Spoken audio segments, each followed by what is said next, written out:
Start here tonight with the devastating aftermath of Hurricane Helene. The death toll now rising to at least 128 people across 6 states. And get this, at least 600 people still unaccounted for. And the video that you're looking at right here is from North Carolina. It shows the homes and the businesses blown away or completely covered in mud or some of the water there. But there are thousands of people there to help tonight. Volunteers from Colorado already on the ground trying to save both homes and lives. West Metro Fire sharing some of these pictures. They were there as firefighters. They were searching for people in need just this past weekend. Fox 31's Aaliyah Sims is live in the newsroom tonight with the work Colorado Task Force 1 is doing tonight. Aaliyah. Erica, a task force made up of 45 first responders from Colorado now lending a helping hand about an hour northeast of Asheville, North Carolina. They are working about 18 hours a day, clearing debris as rescue efforts are still underway.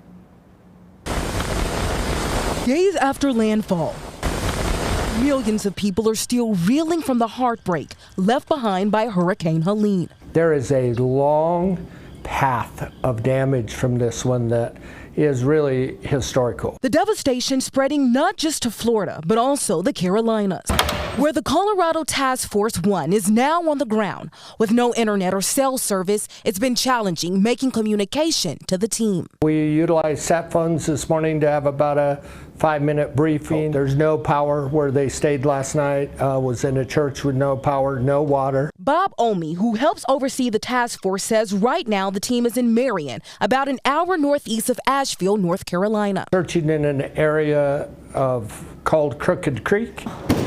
It's not the first time they have been deployed to natural disasters. We went for Rita Katrina, so that was a big one as well. But doing wide area searches in the coast area comes with its own set of challenges. Very steep terrain. There's debris on the road. We've had to cut and winch numerous trees out of the way just to get access on the roadways. In many places, it is unrecognizable. Omi says the task force is highly trained and motivated for these types of situations. They're super high performance, very proud of them, and Colorado can be proud of them as well.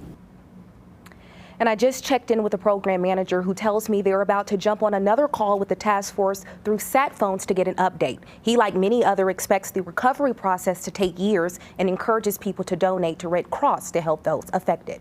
In the newsroom, Aaliyah Sims, Fox 31. Yeah, heart breaks for all those people. Aaliyah, thank you.